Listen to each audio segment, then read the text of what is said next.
This is a true crime podcast. It contains adult themes and content and may not be suitable for all listeners. Listener discretion is advised. Before I even saw any inmates in the yard, I knew something was wrong.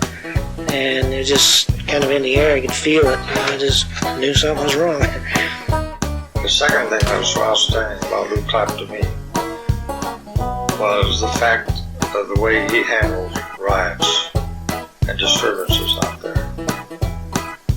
You have to move fast, and he did. The inmates were dissatisfied. I think the administration really didn't see it coming, and it just ignited. It got interesting that night. And I used to take my tear gas gun and go down and sit in the cage down there and keep peace, you know.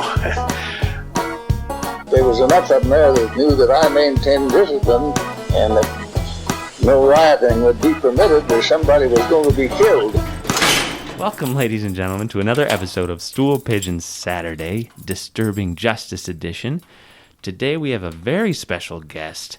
Mr. Calvin May, can you introduce yourself and where you're from and where you grew up? My name is Calvin May, as just mentioned, and I was born and raised in Cortland, New York. It's about 250 miles northwest of New York City, and it's a pretty good-sized town. Mm-hmm. And I lived there until I was 18. Then I joined the Army and was in the Army for 3 years. And I got out, went to college for 2 years, then went back into the Army for 2 years, met my wife, and she used to live here in Idaho. So when I got out of the Army, I moved here to Idaho, and one of her friends worked at the Idaho State Correctional Institution. So he invited me to spend a day with him at the Idaho State Correctional Institution, and so I just spent the day with him and hung around the inmates, ate lunch with the inmates, and he was a day shift officer. And I thought, this might not be a bad place to work. So I applied and got hired. And I started in September of 1979. And I worked there till I retired in May of 2017. So I've been retired for about 3 years. So I worked quite a long time. Yeah, is that like 38 years you were? Yes. And was that pretty common where most of the other officers that you worked with, did they have military backgrounds? A lot of them did. In fact, when I first started, I would say more than half the staff were retired military from Mountain Home Air Force Base. Mm. So that was pretty helpful to have older staff that had been around the block a time or two and, not just fresh right out of high school. That'd be pretty difficult. It's helpful to have a lot of life experience before you work at the prison. And I bet that training that you had in the military probably helped translate. It was helpful. What sort of training did you receive? When I first started, there wasn't any academy. That came along down the road back in 1983. They started the academy. So when I started, it was you work with an experienced officer, for a few days till you got the basic understanding of where things were and how to use the keys and what things were supposed to happen at what particular times. It doesn't take too long. Yeah, so just kind of job shadowing at a prison. That's pretty interesting. Can you describe the atmosphere at the Idaho Department of Corrections in 79-80? Like, what did it kind of feel like to be there at that time? Was there a lot of change happening? Were there any new programs starting or ending or anything like that going on? They had just moved to that prison, the new prison, in 1973. So it was still pretty new as far as prisons go, because usually a prison location and facilities, you don't move out of them very often. Yeah. More common is for an expansion. You just build on and build more buildings and more housing units as you need them. And unfortunately, the Department of Corrections is a growth industry. It just seems like it just never ends. And it'd be nice to go the other way. Work yourself out of a job. A person comes in, serves their time, decides, I don't want to spend my life in prison, and make some changes, some personal changes in their life, and never come back. Mm-hmm. And there's a few that are like that. Yeah. They do learn their lesson and don't come back. But most people have heard the term institutionalized. And basically a short definition of that is a person that's in a controlled environment for an extended period of time gets acclimated to that environment. And then to move them out of that environment into a different environment, like back on the street, where you have to decide everything for yourself now, what to wear, what to eat, when to eat, and all these decisions. And unfortunately, it overwhelms people. But that issue's been addressed, and people have an idea when they're going to get out of prison, when their sentence is up, or if they go before the parole board and they get a parole date, they have to have a plan. A plan is submitted, a place of employment, a place to live, and then the parole board takes a look at it and makes the determination, well, this is feasible or this is not feasible, and make their decisions accordingly. So it's not like we just throw them out to the wolves right. when they're done with their time in prison. But still, a lot of people find it really difficult, to find and maintain employment. And life is just so fast, We've become so technological just in the last 20, 25 years from what it was. And when you're in prison, you don't have a sense of that. Mm-hmm. You see it on TV, but most of the time you're just eating and sleeping, and there are jobs in the prison for inmates and stuff, but it's not comparable to what you find on the street, of course. Yeah, so you saw these different, jobs and facilities over the 38-year career. Like, yes. What were some that you saw as extremely beneficial? Well, correctional industries, that's a name for job training in woodwork, metal work, and things like that. And there's a pretty big building out there where they do woodwork and build furniture and stuff and train people to do that. Then the same thing with the metal shop. And of course, the prison is famous for making license plates. Yeah. Which is kind of fun to watch. Yeah. That all started here too, at this old institute. I actually got to tour correctional industries and saw their equipment for the license plates, and It was like, wow, they've come so far from what they were doing here. It's incredible that they're still doing that too. Once I'd been there a while, the inmates would say, "Hey, Mr. May, we can make you a nice personalized plate. You name it and we'll put it on there." And I said, "Well, thanks for the offer, but I'll have to respectfully decline because that's a conflict of interest. Can't accept gifts, But it was kind of flattering. Yeah. And it's kind of fun. They'd get a list of personalized plates, and they'd set it up and put them on the plates, and then issue them back to the Department of Transportation, to be picked up by whoever ordered that plate for their vehicle. Yeah. It was kind of fun. That's but yeah, when they'd make a lot of plates during a day.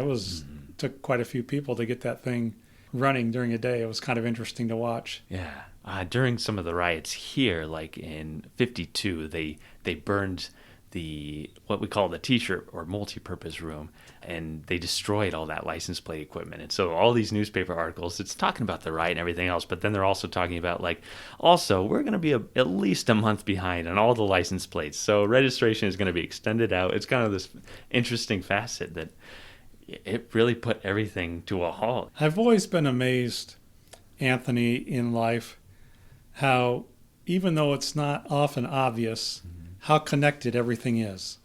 Even including prisons and correctional facilities, we're just part of the big picture. Absolutely. Now, you were kind of talking about your relationship with the prisoners, so that they wanted to make you a personalized license plate. What was your relationship? Did you have pretty close relationships with any prisoners, or were you pretty good about being separate and not really chit-chatting with people? I'm a chit-chatter by nature. That's part of being born and raised in New York. You just talk to everybody. Everybody is just part of the deal. Yeah. And It varies from staff member to staff member, their comfort level, what they're comfortable doing. And of course, you're there to do a job. You're to make sure that the inmates follow the rules and regulations, and of course, don't escape. Very important. So you're always on the lookout for information. Well, is somebody hatching an escape plan, And if you come across information like that, of course, you take the appropriate steps to prevent that from happening. Yeah. And at ISCI, all around the perimeter, there's guard towers, armed guard towers with weapons that would shoot an inmate trying to escape. That's quite a major deterrent because nobody wants to get shot. No. Oh, jeez. So you start in September of 79? Yes. Can you walk us through what led up to July of 1980? Did you see any warning signs there early in your career as things were propelling into a major riot in July of 1980? I would say in hindsight, yes. But as it was happening, no.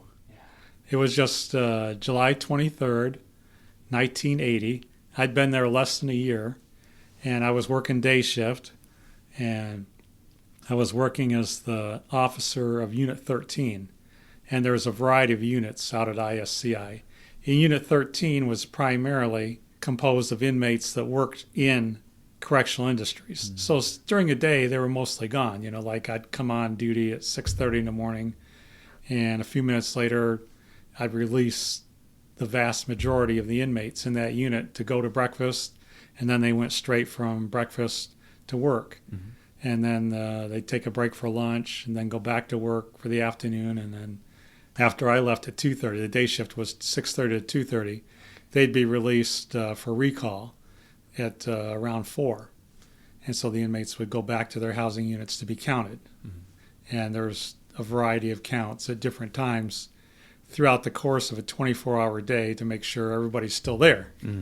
Important. So it becomes a routine. You just know that when you go to work, you're going to do this, you're going to do that. And most days, 99 out of 100, I would say, go that way. Nothing really unusual happens. Everybody eats their breakfast, they go to work, they eat their lunch, they go back to the unit, and then in the evening they can stay in their cells, watch TV or play cards, or they can go to the recreation area, to the gym or the outside ball field. And then there's a chapel where they have various religious activities all throughout the week. And then there's a library where you can go and look at magazines and books, and you can check them out. It's like a specific sort of society. Yeah. A world within a world. It's kind of. I always call it just like a city behind walls. Exactly. Everything that you need, everything that's required for a city, it's all there. Yeah. But it's so confined. Yeah. But that day, July 23rd, I had started in September, so I was there less than a year when this all happened. And I started originally at the Idaho Security Medical Facility, which was an adjacent facility next to the main prison, ISCI. ISMF, as it was called, had 4 units in it. 1 unit was for mental health. 1 unit was for protective custody, inmates that were in fear of physical assault from other inmates for a variety of reasons. And another unit was the prison's reception and diagnostic unit at that time. That's where all the incoming inmates from the county jails from the 44 counties in Idaho would start out. They'd be there for about a week, get a physical, and do some basic testing, and staff would go through your file, looked at your crime, your background, how you were raised, and then try to match up a cell assignment, And it's a pretty interesting process. It's a little bit trial and error because you put 2 people together, you don't know how they're going to get along. Yeah. It's the luck of the draw a lot of times.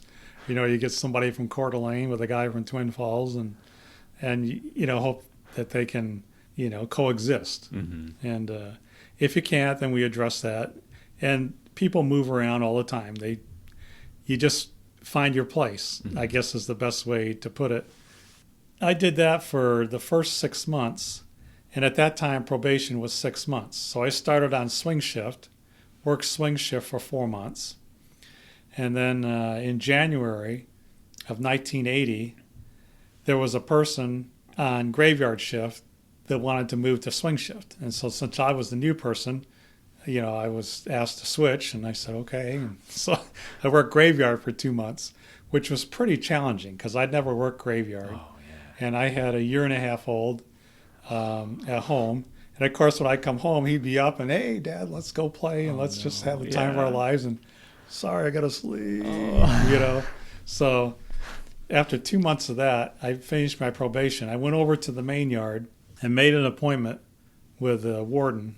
And the warden at that time was a man named Ed Dermott, a guy twice as old as me. I was 25 at the time, and he was in his 40s or 50s. And I said, sir, this is the deal. I've got a 1.5-year-old son, and I'd love to transfer over here and get on day shift if you can find a place for me. Yeah. He says, yeah, I believe we can do that.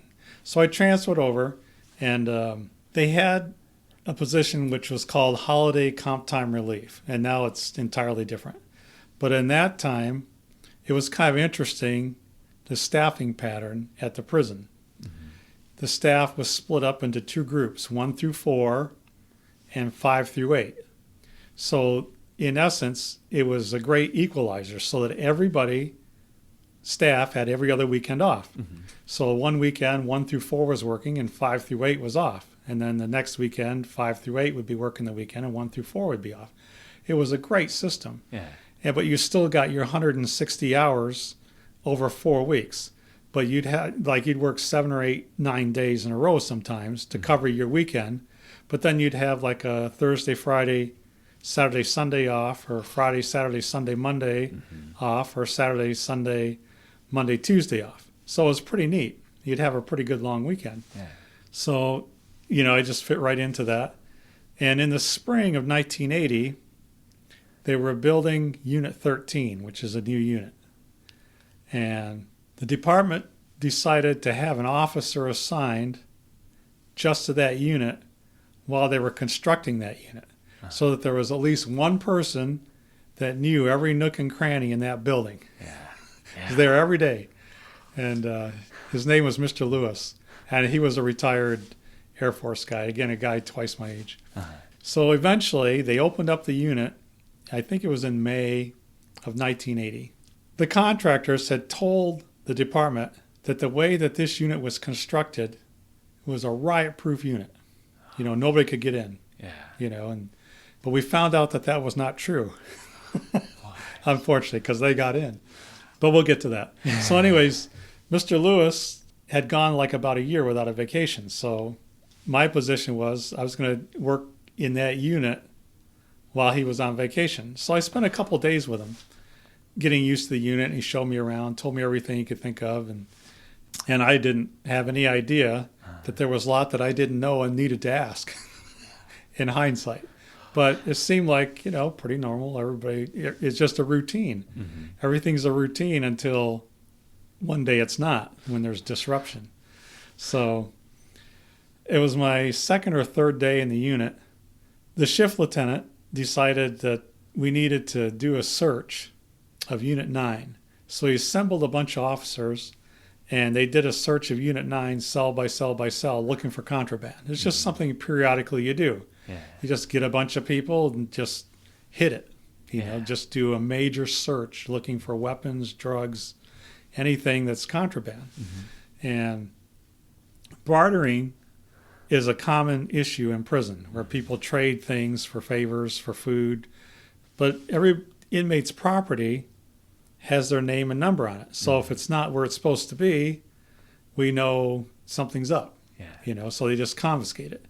So they took a break for lunch, and they came up through the yard with like 3 or 4 big laundry carts full of contraband up to the admin building. Jeez. As simultaneously, the inmates were being released from Correctional Industries to go to lunch in Pendine, which is the prison's dining facility. Mm-hmm. And so these inmates come, and they see these officers coming up through the yard with their stuff, and they freaked out. It was just spontaneous. They started breaking out the windows in Pendine, and so the officer was in there, called up to control, who got a hold of the shift lieutenant and told the officers to evacuate because there's like 200 inmates in there and like 2 or 3, 4 officers. So it was, for their safety, they just took their keys and went up to the admin building, and the inmates didn't stop them. And then the process began of evacuating all the staff because this thing spread quickly. They went from Pendine to the gym and started breaking out windows there. And so they got the officers evacuated from medical, from correctional industries, from the eating facility, and all the housing units, except for Unit 11 and Unit 13. And because my unit was so new, my phone number wasn't on the roster. So I was just forgotten because it was just chaos, as you can imagine, in the control center. The riot began at 12:30 following what inmates called a bad shakedown of cell block 9. Prison officials say there was nothing unusual about the search, but nonetheless it was the straw that broke the camel's back. After learning the insurrection had begun, officials said only one man had not escaped from the yard. Corrections Officer Leonard Orr was in the custody of rioting inmates. All others, said Correction Director C.W. Crowell and Acting Warden L.D. Smith, had made their way out during the first hectic minutes. A committee was to be set up to investigate specific grievances and come up with solutions. The specifics of those grievances were not yet fully known. That was to happen when 2 members of the media were requested to enter the yard. So my first inkling that something was amiss was a group of inmates started banging on the front door of Unit 13. And I had an office. I had a view of the front door, and I had a speaker box, so I could speak to the inmates on the speaker. And they said, let us in, let us in. We don't want to participate in a riot. And I go, riot? What riot? So I learned from the inmates, And so they were beating on the door trying to get in. And so I thought, well, I better find out what's going on here. So I picked up the phone, and I called control and said, this is Officer May in Unit 13. I got a bunch of inmates at the front door seeking entrance to the unit, saying they don't want to participate in a riot. He says, oh, yeah, you're down there. So, well, don't let them in, just stay in the office. It's a riot-proof building. You're safe, So just stay in the office. I said, okay. And one little side note, all the units on the yard had roof access until they didn't. Because a year or 2 previously, an inmate had escaped by going out on the roof of Unit 11, jumped off the building on graveyard shift, and ran to downtown Boise. And they caught him a couple days later. Wow. But the department's solution for that was, well, we're not going to have any more inmates escape that way. We'll just weld these babies shut. But now they're open. And the configuration of the prison has changed dramatically because of the riot. They said, we have no visibility here, so they build another tower right in the middle of the yard. So if an officer gets up on the roof, he's got armed coverage to protect him. If the inmates go up on the roof chasing after him, they could be shot easily. It's a pretty easy shot. But that was not in existence at the time because that never happened. And prison is like any other business. You respond and you react to situations. They get out of hand, and you take the proper steps to correct the situation of a preventative nature and a reactionary nature too. So you're prepared. You make preparations. And that's an ongoing process, in a prison. So anyways, I was aware that I could not get out on the roof because I was welded shut. So I'm in that building, and I feel pretty secure. I mean, I don't have a sense of what's going on. A few minutes later, I talked to the inmates on the speaker box. I said, just wait here. I'm getting clarification and some guidance as how to proceed. And I said, well, hurry up, speed things up. So a couple minutes later, I talked to the shift lieutenant and the shift commander, and he asked me how many inmates are out there, and I just gave him an estimate. He says, okay, this is what we're going to do. You're going to stay in the office. You're going to let them in electronically and tell them to proceed to go down on this first tier, on their left, on your right, and to stay on the tier and don't make any trouble. I said, okay. So I did that, let 15, 20 inmates in and put them on a tier. Some of them were Unit 13 inmates, some of them weren't. So then a few minutes later, the shift lieutenant calls me back again and says, well, how are they doing? I said, oh, they're doing fine. They're just sitting there, watching TV. They're not making any trouble.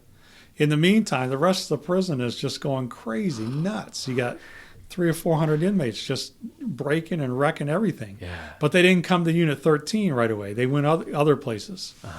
It turns out that the Unit 11 officer didn't get out, so he was taken hostage right off.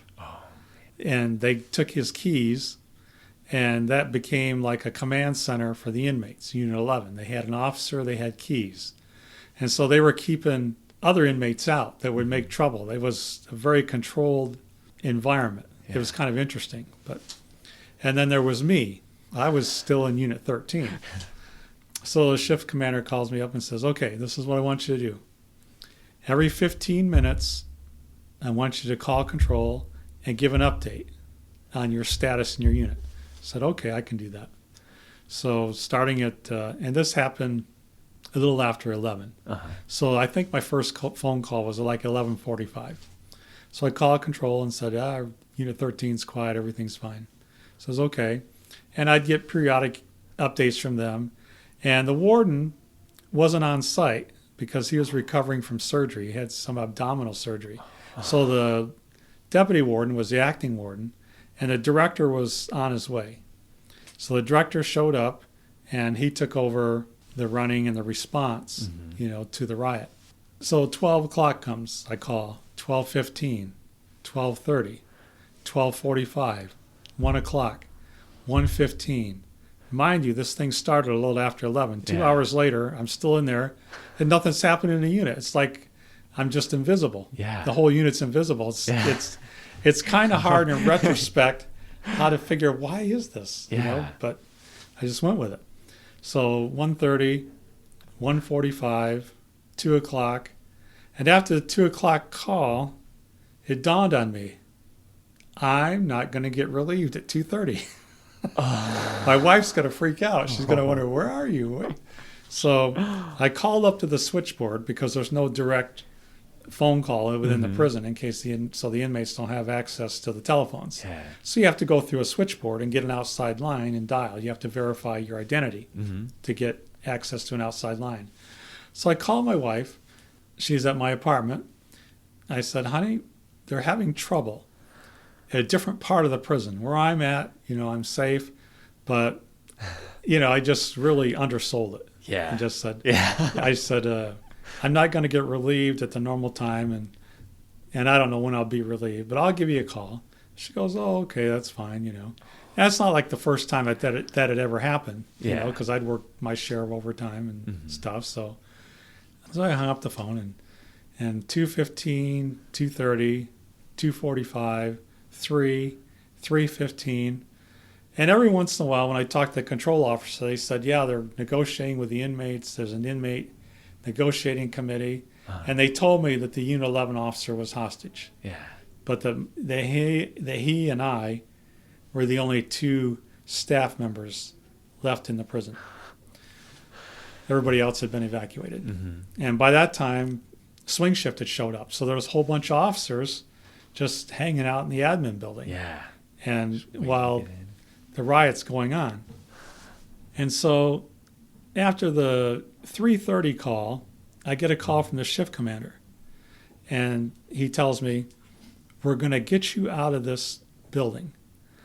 And there was a button on my thing for outside exits. There was like for each tier. There was 8 tiers, and there was 8 of these buttons. Yeah. And they told me which tier I was going to go out of. And they said, when they're in position, we'll call you on the phone. You hit the button, let them in, you grab your keys, go to the front door of the tier, and meet them in the middle and leave with them. And they asked me which tier, to my knowledge, had the least number of inmates in it to try to maximize the effectiveness and the safety of the plan. because they don't want to hurt anybody, and I don't want to get hurt. So we decided on a tier. So I'm getting geared up to do this. I'm thinking, okay, I got to grab the keys, got to lock the door, got to open up that tier door, meet the rescue squad, and leave with them out the back door and around the back of the prison, and to safety. So I was pretty happy about that. That seemed like a workable plan. And then a couple minutes later, the shift commander called me back and said the director has canceled that plan because he's thinking that if they get me out of there, that would jeopardize the safety of the other hostage. And they don't even know I'm in there, like the vast majority of the inmates. Mm-hmm. So they considered all the options, and they said, riot-proof building, you're just safe where you're at, just stay there. So I said, oh, okay. A little before 4, a whole herd of inmates came to the front door of Unit 13.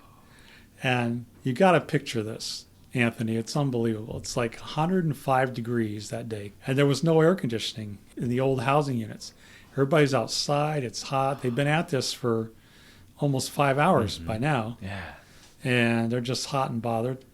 They procured some tools out of Correctional Industries, because Correctional Industries has all kinds of tools, crowbars and all that stuff. Yeah. Heavy accountability, but nobody's minding the store. They just help themselves, and they just pried the door open. It took them a while, but they got it open. Jeez. And they got on the tiers, pried those doors, and the inmates said, yeah, there's an officer in there. So then they were trying to get me. So I had 2 ways to go. I could go downstairs in the building or upstairs. So I got on the phone and said, I'm going downstairs, and I'm going to hide the best I can, and they're coming in, and I thought I was dead, Anthony, honestly. Oh, yeah. Yeah. Oh, because I'm the personification of authority.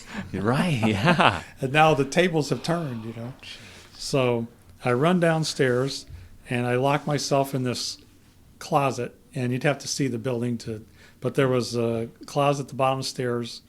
They had like heating vents and the stuff for the heating and all that stuff. Okay, yeah. And I locked both doors, and there was really no place to hide. Everything is just bare walls, basically.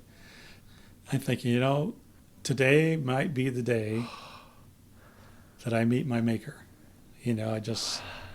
My mind is racing, trying to think of a way to prevent that from happening. Yeah. And nothing came to mind. I just was out of options. And so a bunch of the inmates went upstairs, and a bunch of them went downstairs, and then they broke through the door where I was.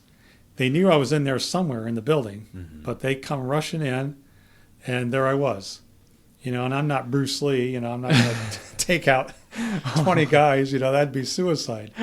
And so I had enough sense to pull my badge off, and I put it inside my pants pocket, and I was trying to be invisible. Yeah. I mean, I'd had no training. Like now we have extensive training in this, but that time, street sense, being born and raised in New York, I just think, I want to be cooperative and invisible as best as I can, Wow. And if I'm called upon to speak, I've got to speak up for myself and explain to them that I'm an asset, that what's in it for them, that it's better for them if I remain alive and safe, So I kind of had a little impromptu talk, but I never got a chance to say it. Yeah. It all happened so fast. They come charging in, they grab me by both arms, and took me up the stairs, back into the office, and there was a discussion among the inmates as to what to do with me. And they finally decided, all right, we'll just take him down to Unit 11 where the other hostage is. So I was just marched across the yard, about, 4 or 5 inmates holding my arms like there was no getting away. Yeah. I'm just marched down to Unit 11, and the inmates have the key, and they let me in. And just 3 or 4 minutes before I got there, literally, 2 reporters from Channel 2 News had just been let into Unit 11 to verify the safety of the other officer. Yeah. And the reporters were Bob Loy, who was an anchorman for Channel 2 News, CBS, and Mike Montgomery, who was a cameraman for Channel 2 News. And I don't know how they picked him. I don't know if they drew names out of the hat, because this is their big moment. I mean, just think of it. You're a reporter. You're live. Right. There's a riot. Hostages. This is my ticket to the big time. So they were pretty excited. I'm sure they had no shortage of volunteers to cover the story.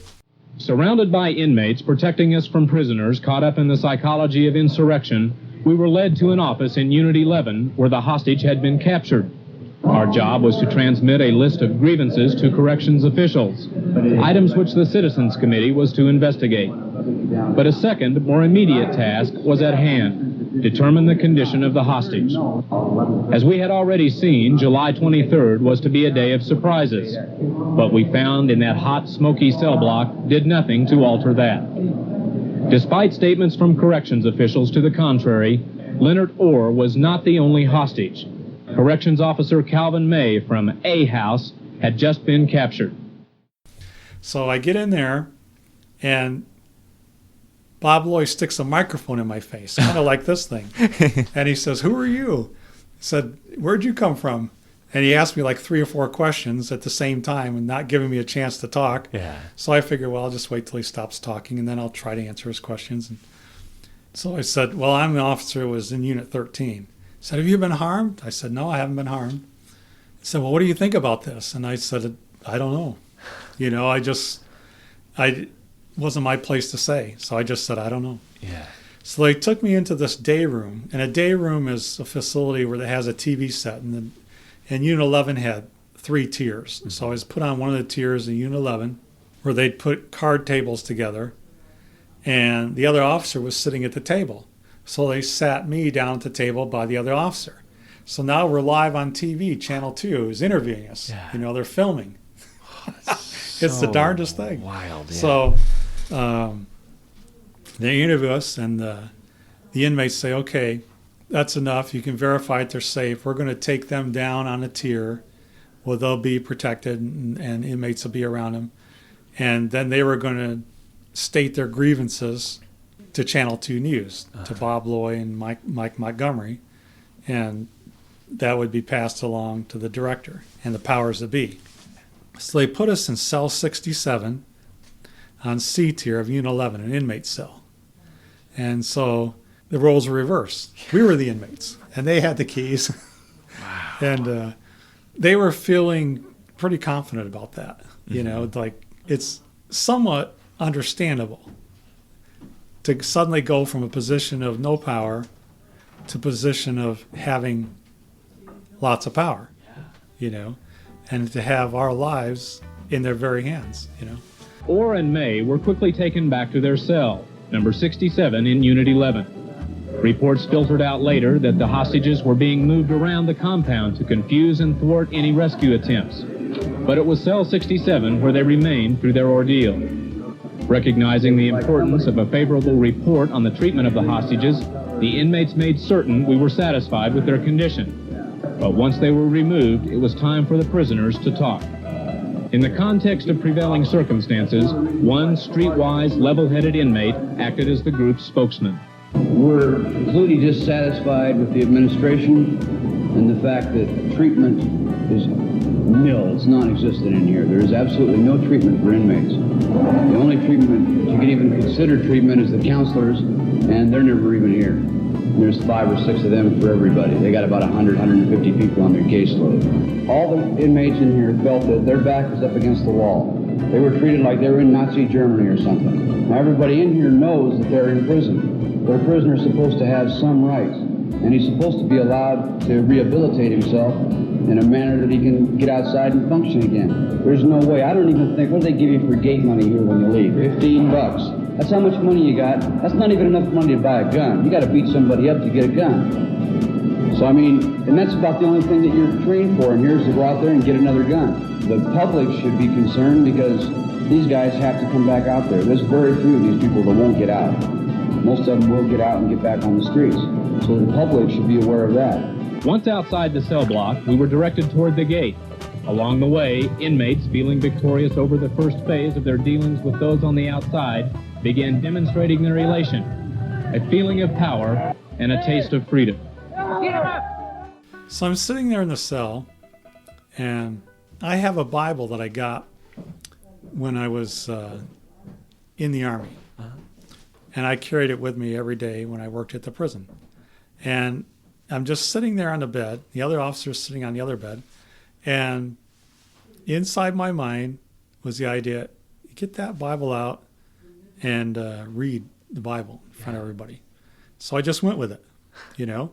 So I got the Bible out, and I was born and raised a Christian.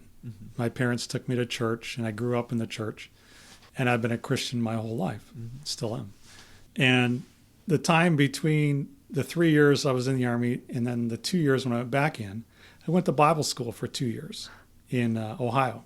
Studied the Bible in the original Greek, in the original Hebrew, and read the Bible through numerous times in the 2 years. So I knew it frontwards and backwards. Probably one of the few people on the planet that's actually devoted 2 years of their life to Bible study, you know. So, and it wasn't like I did the training to become a pastor of a church or anything like that, or a missionary, or at that time in my life, I just wanted to study the Bible. So I went to a place where you could do that. And there's lots of scriptures in the Bible that talk about various desperate circumstances that people find themselves in. And the thought came to my mind, go to the first chapter of the book of Mark, which is the second book of the New Testament. So I just started reading, and the inmates were watching me, and they said, the Bible's full of lies. And I just ignored them. And I said, and the church is full of hypocrites. Right. I said, well, that's true. We're all hypocrites. We all say one thing and do another. We're all guilty of that. And the last time I checked, none of us can walk on water. So I'm in that club too. But I believe, you know. And so I just ignored him, kept reading. I got down to verse 14 of the first chapter of Mark. It says, after that John was put in prison, and that word prison just kind of leaped off the page, you know, as you can imagine. Jesus came in to Galilee preaching the gospel of the kingdom of God and saying, the time is fulfilled. The kingdom of God is at hand. Repent ye and believe the gospel. 2 verses, 14 and 15.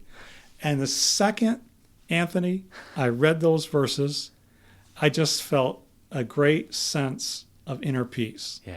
That this was going to turn out okay and that I'd be all right. It was a spiritual experience. That's the best way I can describe it. But it was real. It was genuine. Just as sure as I'm sitting here and touching this table. Changed my whole perspective on everything. Because I had the assurance that even though the circumstances had not changed, everything was still the same. It's 105 degrees. Inmates are just going crazy nuts, and I'm the person that's the representation of authority. So anyways, the reporters leave, and unbeknownst to us, because we're in a different part of the building, there was 3 primary inmate negotiators, Jody Kitchen, Dave Stewart, and Scott Bourne. So they came down to the cell to check on us after the reporters leave, before they went back up to the front to talk on one side of the fence, face to face, with the director and the prison officials on the other side. It was pretty primitive, but that's how they did it. And we were actually in Jody Kitchen's cell in that unit. That was his cell that they put us in.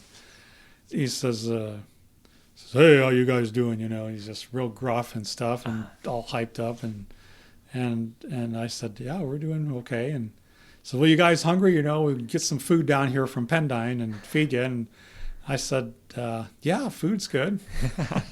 Right. They're going to offer, you know. Yeah, you know. You don't look a gift horse in the mouth, right? So a few minutes later, they brought down some food. And so we're just eating.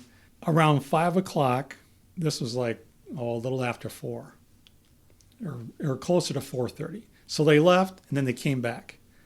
And the reason they came back was they wanted to see themselves on the 5 o'clock news on Channel 2. So they brought in the biggest TV they could find in the unit, brought it in, and what had happened a little before 4, I don't know how they did it, technology even then, back in 1980. They got that feed down to Channel 2 News, and there's the other officer and I live on Channel 2 News at 5. Wow. It was just so surreal to see myself on TV. Just, while still in this situation. While still in the situation, yeah. I mean, it was just so fast, so sudden, so intimate, you know, it's just so. We watch ourselves, and there was no commentary. They were just reporting the story. They said, yeah, state police are on site, and Lieutenant Governor's on site, because the governor, John Evans, was out of town. And so when the governor's out of town, Lieutenant Governor assumes the duty of governor, and it was Phil Batt at the time. So he was on site somewhere. So negotiations were ongoing. And then they had footage of inmates breaking windows and stuff that they'd taken from behind the fences. And it was pretty dramatic. And they'd set fires. Yeah. So there was fires going on, and it's still really hot and stuff.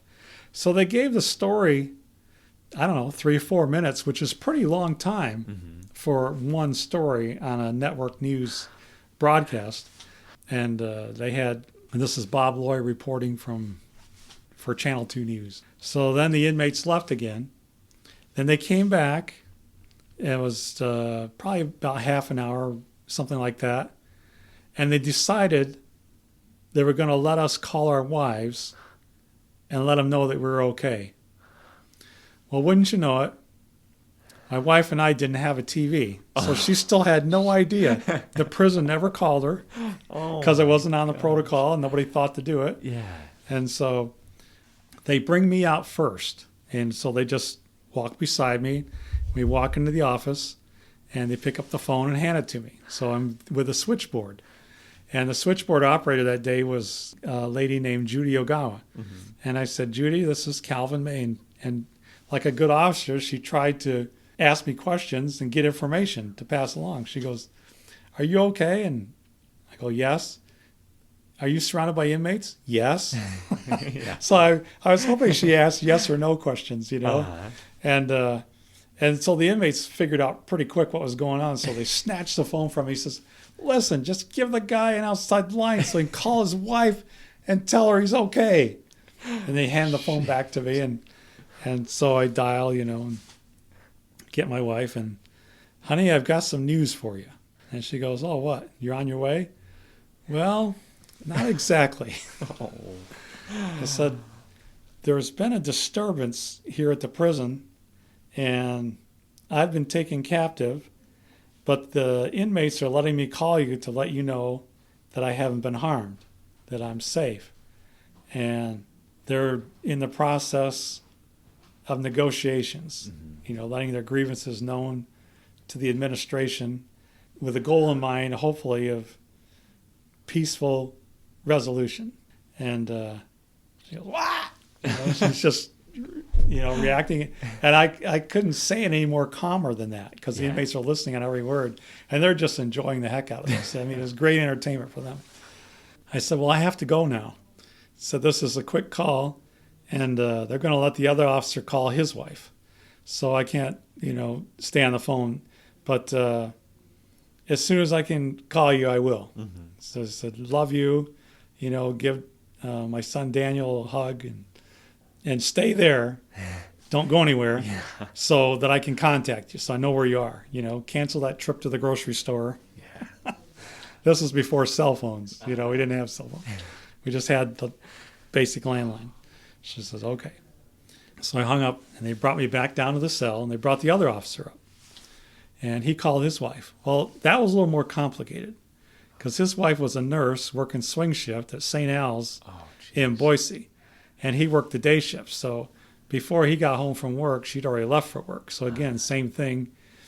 She didn't know. So he called, and she's taking care of patients, you know, medicine, doing nursing stuff. So they get her to the nursing station and get her on the phone, and he tells her the same information. Honey, I'm still at the prison, and I'm been taken captive. And what? You know, and he told me her reaction. I told him my wife's reaction. So we're both young married guys, you know. Yeah. They don't have any kids. So he tells her the same thing. Just stay there. Don't leave, so we know where you are, so the prison can contact you if need be. And so it was kind of, you know, I found out afterwards, it was kind of confusing for them at St. Al's because, she's obviously too upset to go back to work. Yeah. But they don't want to leave her by herself. But all the nurses have to do their work plus her work. But they got it figured out. And so they had one of the chaplain or the hospital staff stay with her. And so then they all leave again, the negotiators. And they go back up and they talk. And so then a little after 8, deja vu. They come down to the cell, Jody Kishin, Scott Bourne, Dave Stewart. How you guys doing? Oh, we're okay. You're hungry? No, we're full. We're fine. So we're going to let you call your wives again. So they brought me out first again, just a repeat. So I call my wife, and she'd gotten a hold of the pastor of our church, and he'd come over, him and his wife, to stay with my wife, so she wasn't alone. But the prison had never contacted her for whatever reason. They just didn't.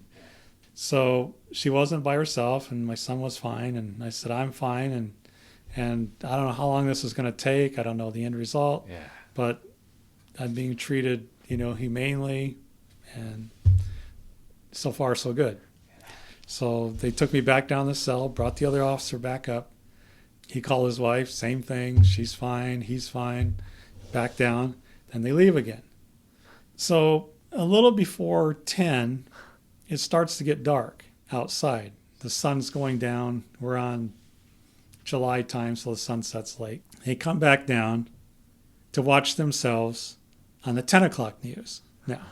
So we got a deja vu of what happened at 5. We're going to repeat it at 10. See what the deal is. And by this time, they've got some stunning footage. Yeah. Fires, all throughout correctional industries because there's tons of wood. It all burns, babe. Man, they just burn that, just fires everywhere and hooting and hollering, just people running around like crazy. They interviewed some of the staff on camera and said negotiations are going on, we're hoping for the best. Pretty generic. Yeah. And negotiations are ongoing. What were their grievances that they were negotiating for? Kind of typical for prisons. More rehabilitation opportunities. Mm-hmm. Job training, more access to counseling, more mental health staff, more food, better food. Look at the parole board. Yeah. Because, that's kind of like the carrot that's dangled in front of inmates. If you don't make trouble here, do what you're supposed to, then you get out. Mm-hmm. But if you make trouble, then that makes it harder for them in good conscience to let you out. It's a way to maintain order in the prison. People wanting to get out and return to their families before their sentence is up. Parole and probation is just paramount to running a prison. You just have to be on top of it. And if you're not going to let a person out, you have to explain in such a way, this is why we're not letting you out. But if you do X, Y, and Z, your chances for favorable consideration increase dramatically. And it's really hard when there's an expectation when you go for the parole board that you're going to get a date and get out. And it doesn't happen. It creates issues. And so we're aware of that, and we take steps to closer supervision and talking to the person, letting him vent, explain, talk, and get it off his chest. So, and that's true in every prison in the country. Every prison, addresses that issues with the parole board and getting out. So anyways, they watch the 10 o'clock news and they go back up to negotiate. And then an agreement is struck around 10:30 after the news, and they're talking.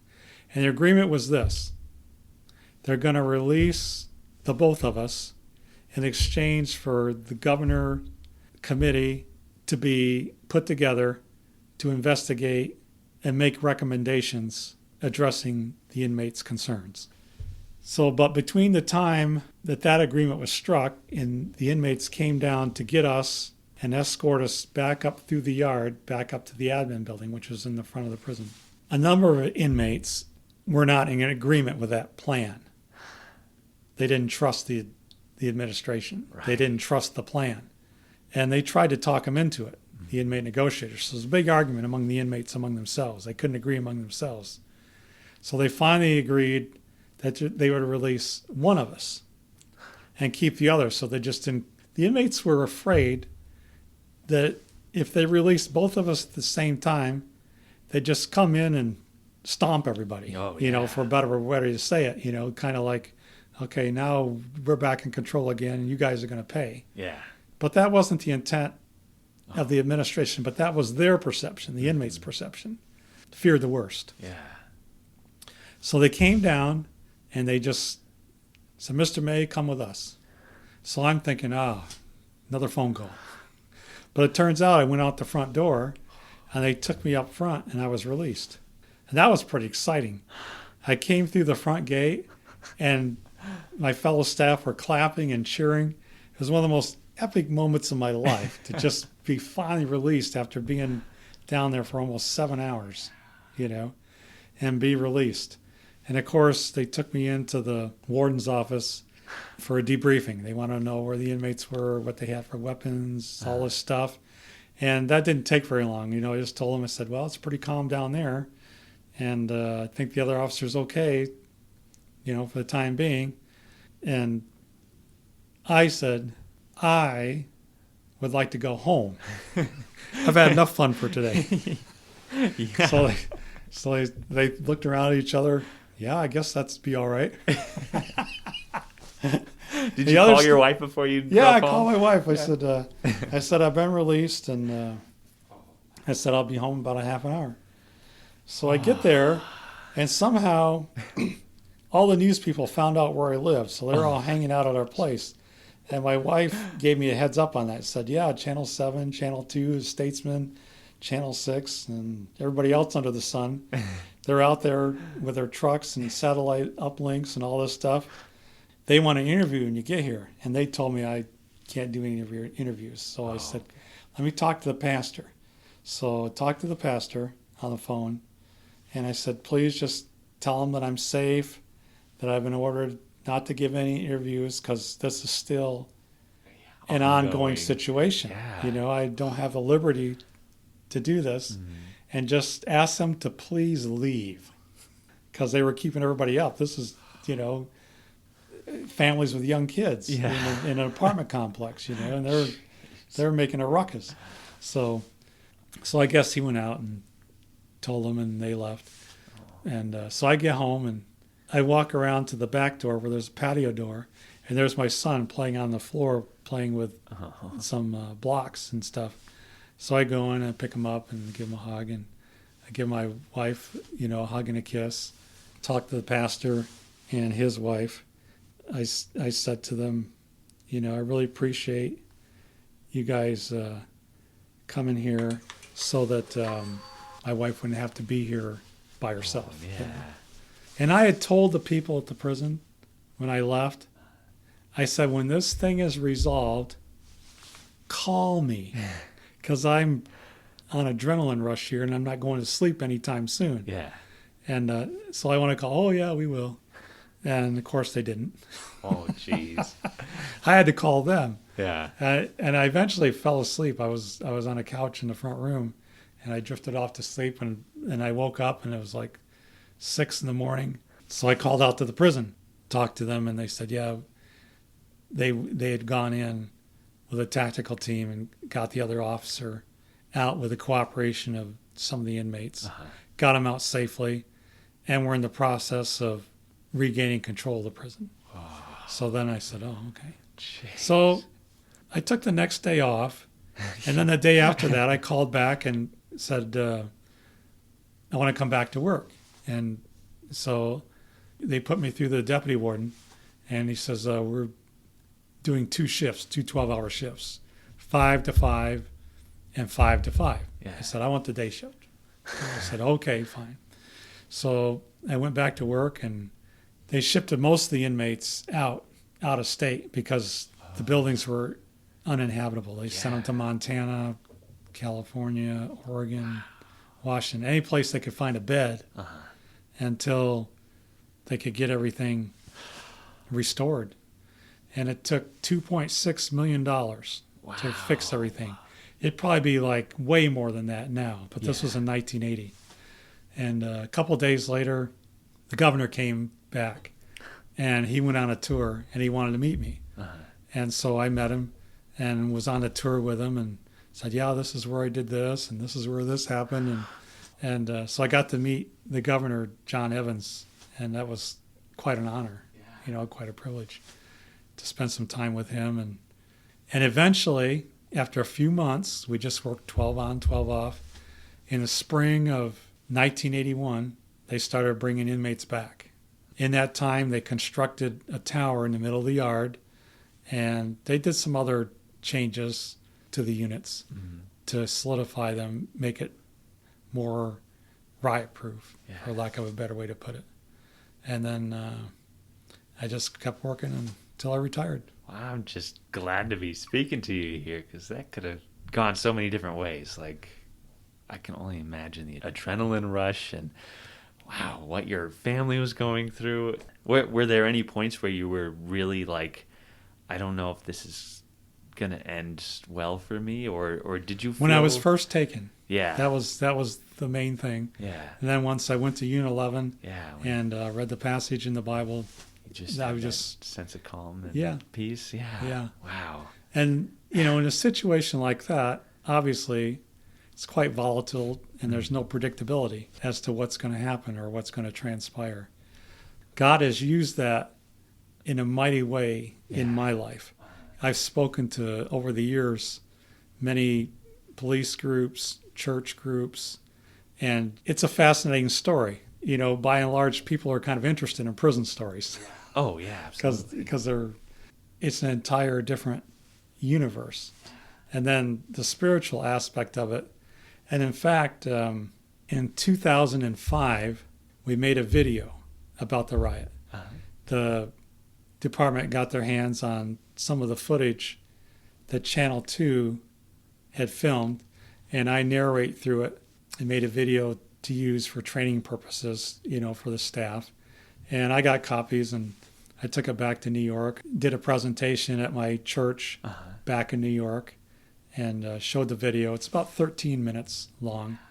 And in fact, you can Google it. If you go to Google on your phone and just say Calvin May, Idaho Department of Corrections, it's on there, and you can watch it on your phone. I'll link to it in this episode and in our Facebook group. So and if you talk to Jeff Ray, who's the public information officer for the department, he's probably got copies floating around. Oh yeah. And he might be able to hook you up. Excellent. And it's just a suggestion. You might want to just maybe have an area where you can show the video to people that are out here on tour, and just make it part of the prison tour. It's because it's not very long, but it covers everything. The governor's on there. It's really well put together. Yeah, and you get the full sense of all of it. And I like Jody Kitchen with his long hair, and his big mustache. Yeah. Oh, you've seen the film? Yeah. Oh, good, I've watched. Good. I actually watched it this morning before you came. Oh, good. I've watched it probably 4 or 5 times. Oh, good. I'm glad. Last year, yeah. So it's a great video. Yeah, it is. Yeah, it really is. Gosh, a lot of work and time. We filmed all day. Oh, yeah. And to take 8 hours of filming and condense it down to 12, 13 minutes. It's really well done. Seeing where you hid, like going down that little circular staircase. Yeah, down the stairs. Yeah, that is the descent into this little last place of defense. That exactly. part, that gets me. Yeah. Did the media, did they help or hurt the situation? I felt it was good because, again, they were a means to communicate the inmates' message to the public. Yeah. Like, if they weren't there, this might not even have made the news. It could have happened in a vacuum. Having media present the inmates' viewpoints and ideas, that seems to me to be one of the purposes of journalism. Just present the facts. Yeah. Present the story. And let the viewers decide, interpret, attach meaning, to it. But, and it's kind of dicey. Yeah. Because they were in harm's way. Right. To be honest about it. But on the other hand, I think it was productive. I think it was helpful in this case. Yeah. I can't speak to other riots because every riot's an individual circumstance, and the circumstances are different, and the players are different. Mm-hmm. But in this case, I think it was helpful. Do you know, is it part of the policy to include any journalists in riots nowadays? Is that a part of handling what they do situation? Is they have an area for media. Okay. Because and that's part of the public information officer's job. Okay. He is a liaison between the prison administration and the media. Yeah. So in this day and age, he would make statements to the press on behalf of the administration.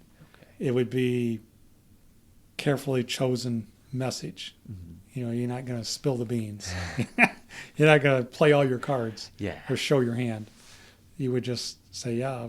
It'd probably be something like negotiations are going on, and we're hopeful to have a peaceful resolution. Yeah. Which is kind of generic, kind of vanilla, but that's really appropriate. Uh-huh. I think that's really appropriate. We see that in the disturbances here as well. Yeah. Yeah, that we'll continue to have our discussions with the Inmate Grievance Committee, but as of right now, it is still ongoing. And a point you mentioned was the training. We a few years after that, we started a negotiation team to deal with inmates if something like this happens. And it's become a crisis intervention unit. It's not just for hostage situations. It encompasses people threatening suicide, threatening violence toward staff or other inmates, and all that. And we talk. Talking is good. And given enough time, it's generally productive and generally works. My observation dealing with inmates over the years, it's really beneficial to take time to listen. Mm-hmm. Everybody wants to be heard. You want to be heard. I want to be heard. Mm-hmm. They want to be heard. And being heard alleviates so many problems. Because you might not be able to solve the problem, but if you can listen with authenticity, it calms a person down. I'm not going through this just by myself. Somebody knows about this. And it's a start. It's a beginning. Yeah, but it's always volatile. Over the years, you just see tons and tons of things.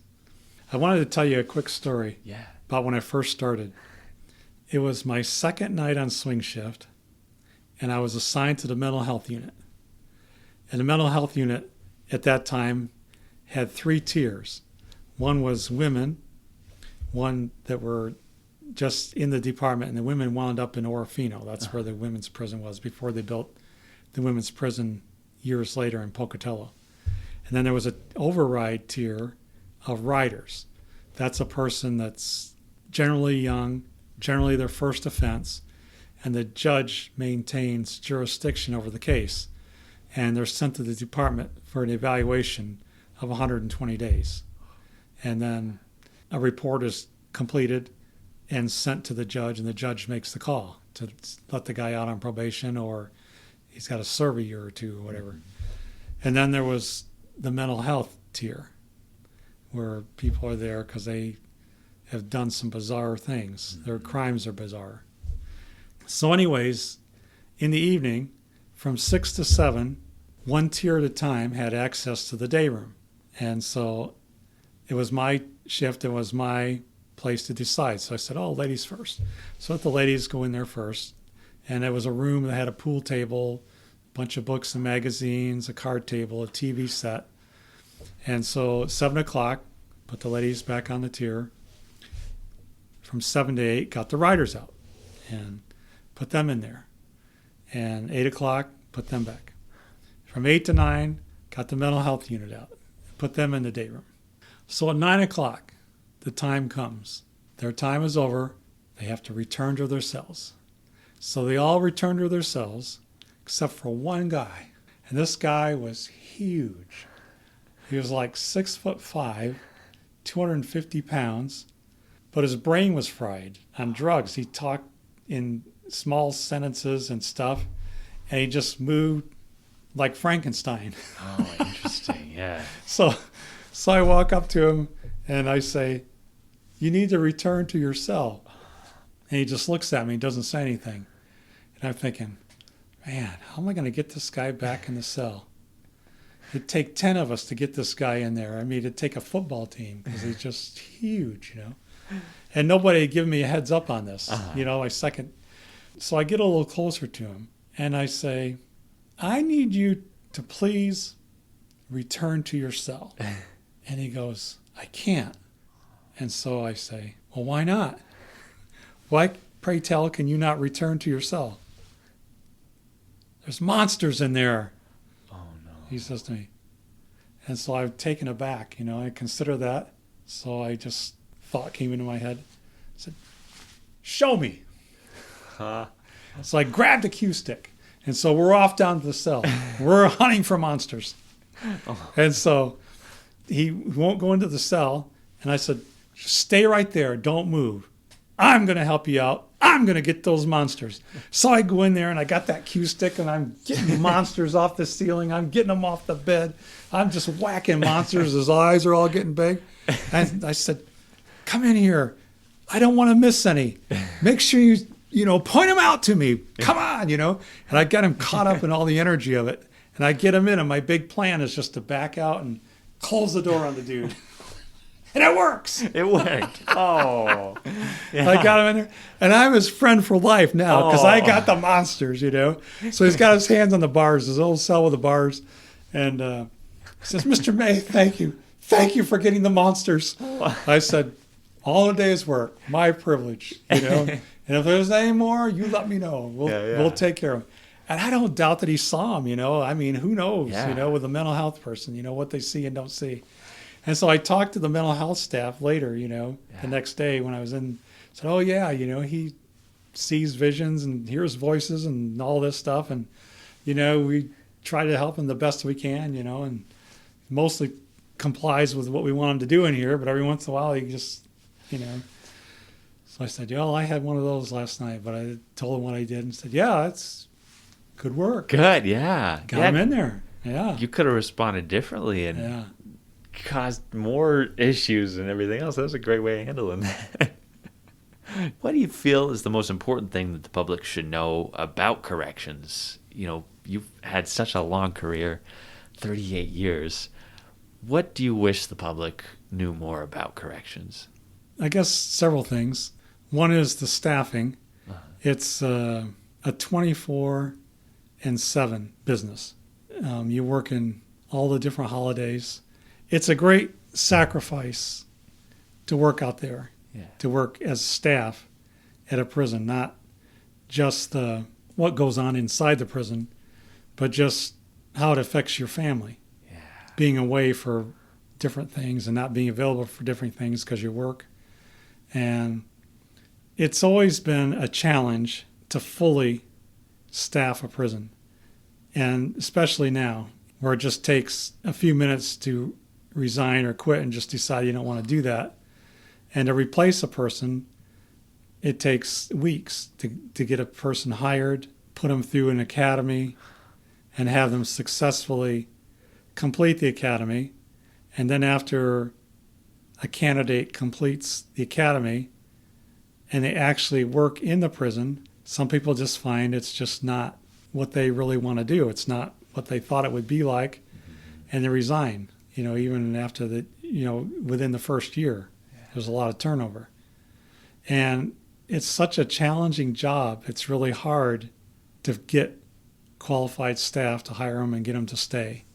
And I think the public probably has a sense of that, that it's challenging to find people willing to work out there. And there's a perception among the prison staff, like the only time it seems like people pay attention to us is if something goes wrong. If everything's fine and we're doing our job, we're out of sight, we're out of mind, and all the government money goes to other areas, not necessarily the prisons. And every year, the Department of Corrections puts together a budget of how much money they need to properly run a prison. And it involves all kinds of things, equipment, staffing, paying the power bill, all that stuff, and vehicles and equipment, and just lots of things goes into it. And the legislature approves it. They make their additions and subtractions.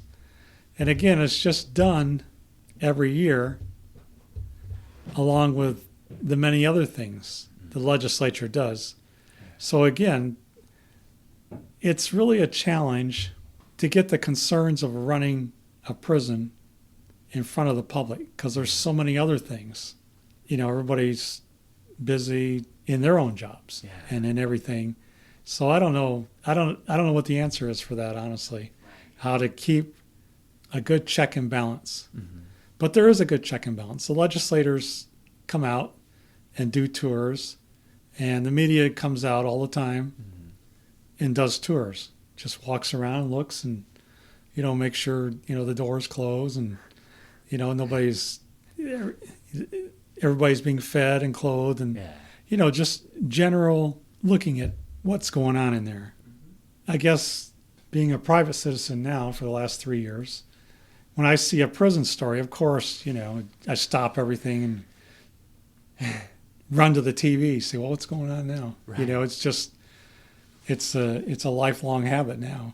This COVID thing has been, a real issue, because how do you safely isolate people? That goes counter to running a prison. It's really challenging.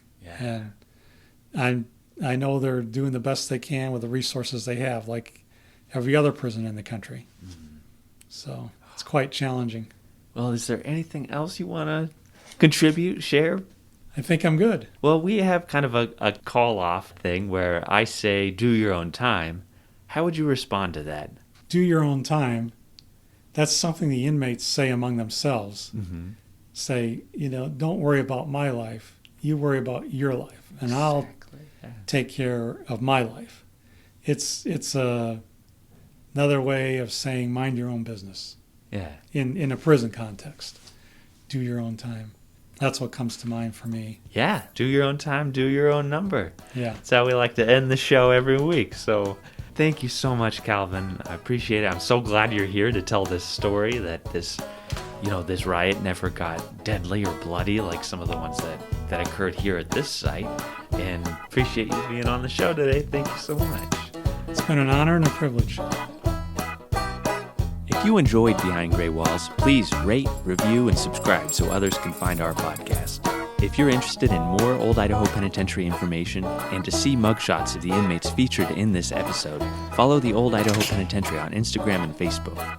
If you want to learn more about the Idaho State Historical Society and its other sites, follow ID State Historical Society on Instagram or visit history.idaho.gov. If you have a question or comment for the hosts, please email us at behindgraywalls@gmail.com.